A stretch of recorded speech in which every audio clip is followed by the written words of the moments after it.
और यूक्रेनी सदर ज़ेलेंस्की के दरमियान जो झगड़ा, वो झगड़ा किस बात का था? यानी जो मादनियात हैं यूक्रेन के अंदर, उसके ऊपर वो एक मायदा करना चाहते थे, जिस पर जो अपना यूक्रेन के सदर हैं उन्होंने बोला जी कि ये मैं मायदा नहीं करूंगा, आप पहले हमारी मदद करें। तो ट्रंप इस बात पर भी खफा थे कि जो पैसा हमने आपके ऊपर लगाया वो गलत लगाया। बेसिकली वो कहते हैं पैसा बाहर नहीं लगाना चाहिए, अपने मुल्क अमेरिकनों के ऊपर लगाना चाहिए, जो आपके ऊपर क्यों लगाया गया? क्योंकि जो बाइडेन की जब हुकूमत थी तो पैसा यूक्रेन के अंदर लगाया जा रहा था, उनको हर तरह का जो अपना साजो सामान भी जो लड़ाई का दिया जा रहा था, मगर ट्रंप इस चीज से खुश नहीं थे। उस पर ये जो झगड़ा है आप देखें तूल इख्तियार कर जाता है। जो यूक्रेन का सदर है वो इस मायदे पर दस्तखत करने को तैयार नहीं। वो कहता है हमारे जी वो 30,000 आदमी जो है ना वो रशियन उठाकर ले गए हैं, जिसमें बच्चे और औरतें हैं। और वो कहता है कि आप इस बात पर, ट्रंप कहता है बात ही ना करें, आप बहुत ज्यादा बोलते हैं। एक जगह पर ट्रंप ने उनको यह भी बोला कि आप स्टूपिड प्रेसिडेंट हैं, इस तरह की भी बात की, और उनको बोला कि आपके पास कोई कार्ड नहीं है, कोई ऐसी चीज नहीं है कि यानी सारे कार्ड हमारे पास हैं तो आप कुछ भी नहीं कर सकते। यानी 1991 में अगर आप देखते हैं ना कि जब उधर जंग होती है अफगानिस्तान में, तो उस वक्त जो रशिया इसको USSR का नाम दिया जाता था, मगर जब ये जंग खत्म होती है आपको पता है कि पाकिस्तान के अंदर से भी जितने भी मुजाहिदीन हैं, अमेरिका पीछे से इन्वॉल्व था, और उधर लड़ाई झगड़ा जब होता है तो उस पर आप देख सकते हैं कि इसको रशिया को एक बहुत बड़ी शिकस्त होती है, जिसके बाद रशिया के अंदर बहुत ज्यादा जो छोटे छोटे मुल्क थे ना वो उभरने शुरू हो गए, जिसमें अब तुर्कमानिस्तान, अपना बेलारूस, इस तरह यूक्रेन और बहुत ज्यादा मुल्क जो है ना वो बनना शुरू हो गए। तो यूक्रेन एक बहुत बड़ा मुल्क था जो आहिस्ता आहिस्ता बड़ी ताकत पकड़ता गया। जब इन्होंने देखा कि ये कहीं ऐसा ना हो कि अब ये लगता बिल्कुल यूरोप के साथ, अगर आप नक्शे में देखते हैं तो इन्होंने देखा कि अगर कुछ ऐसा ना हो कि ये इतनी बड़ी ताकत पकड़ जाए कि इधर फिर ये नेटो का या यूरोप का कहीं हिस्सा ना बन जाए, तो जो अपना रशिया वालों ने उधर अटैक कर दिया।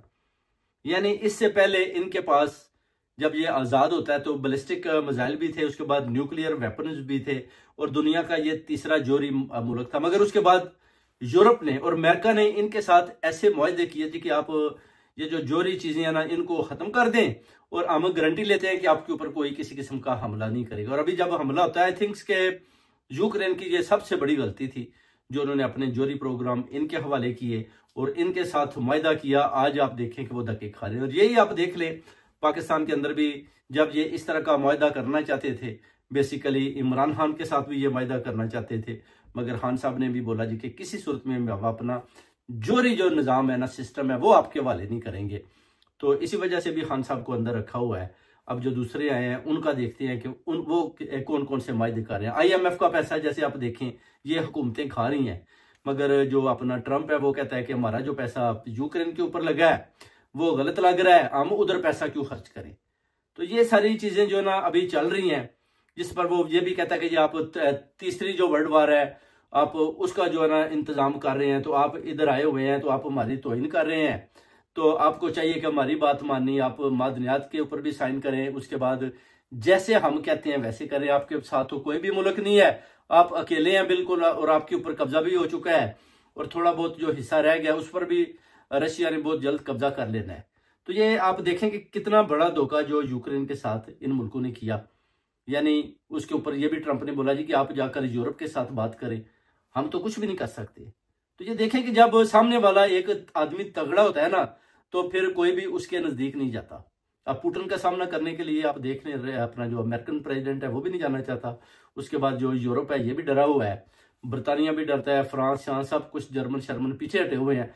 वो कहते हैं कि इनका अपना ही पहले मुल्क था, ठीक है जी ये अपना कब्जा कर लें और रशिया का हिस्सा बना लें, हमें कौन सी जरूरत है इस लड़ाई के अंदर घुसने की, जाने की। ठीक है हम मादनियात का इनके साथ कर लेते हैं, लिथियम बहुत ज्यादा निकलता है तो हम वो बैटरियों के अंदर इस्तेमाल होता है तो हम वो इनसे ले लेते हैं। जब वो मायदा हो जाएगा तो उसके बाद उधर हम कब्जा कर लेंगे, जैसे कि इराक के ऊपर कब्जा किया, उधर से तेल लेकर जा रहे हैं, पेट्रोल लेकर जा रहे हैं और सस्ता उधर गाड़ियों के अंदर डालते हैं। गैलनों के हिसाब से चंद डॉलरों में गाड़ियां फुल हो जाती हैं। तो अगर आप वही इधर डालते हैं तो महंगा है। पाकिस्तान में या दूसरी कंट्री में देखें तो उसकी जो अपना बहुत ज्यादा महंगा है। मोटरसाइकिल में भी लोग डालें तो उनके पास पैसे ही नहीं है। तो ये सारी चीजें आप देखें कितना जुल्म और ज्यादती हो रही है दुनिया के अंदर। इसलिए अभी जो है ना अपना जो हमारे चीफ ऑफ आर्मी स्टाफ साहब हैं उनकी तरफ भी अब ट्रंप की नजर है, वो देख रहा है जो अमेरिकन प्रेसिडेंट है कि अब इसके साथ भी कैसे बात करनी है। इसको कैसे समझाना है कि आप क्या कर रहे हैं और आप क्या नहीं कर रहे, और आपने खान साहब को क्यों बंद किया हुआ है। ये चीजें भी अमेरिकन प्रेसिडेंट देखना चाहता है और सुनना भी चाहता है। अब जो अगली मुलाकात है वो लगता है इनके साथ होगी, और उसके बाद जो इनका हाल होगा, कौन सा प्रेसिडेंट है, कौन सा वजीर आजम है, कौन सा ही वजीर आला है, कौन सा चीफ ऑफ आर्मी स्टाफ है, कौन चीफ जस्टिस है जो ट्रंप का मुकाबला करेगा। छित्रोल वही होगी जो यूक्रेनियन सदर की होगी। उसके बाद यूक्रेनियन सदर ने भी बोला कि आइंदा तो मैं किसी सूरत भी व्हाइट हाउस की तरफ जाने वाला नहीं हूं, क्योंकि जो मेरी वो कहता है उसने छित्रोल की है वो तो मैं हमेशा याद रखूंगा। वो कहता है हमारा तो साथ देने को कोई भी आदमी तैयार नहीं है, हमारे साथ सरासर धोखा हुआ है, धोखे पे वो कहता है धोखा। और इधर आप देखें जनाब, अब जो पाकिस्तान के अंदर जो खान साहब को बंद किया हुआ है, उनके साथ जो जुल्म हुआ, उनके ऊपर जो साइफर का केस बनाकर उनको जेल के अंदर डाला हुआ है, तो ये भी सारे आप कह लें कि गुलाम बने हुए हैं।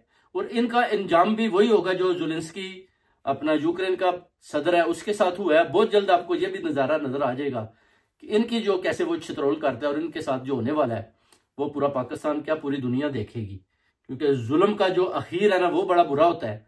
और इन्होंने जो जैली केसेस बना बनाकर एक मुबे वतन पाकिस्तानी और उम्मत मुसलमान के लीडर को जैली तरीके के साथ अंदर रखा हुआ, जैली हुकूमत मसलत की है, जिसका अमेरिकन प्रेसिडेंट बार बार जिक्र करता है।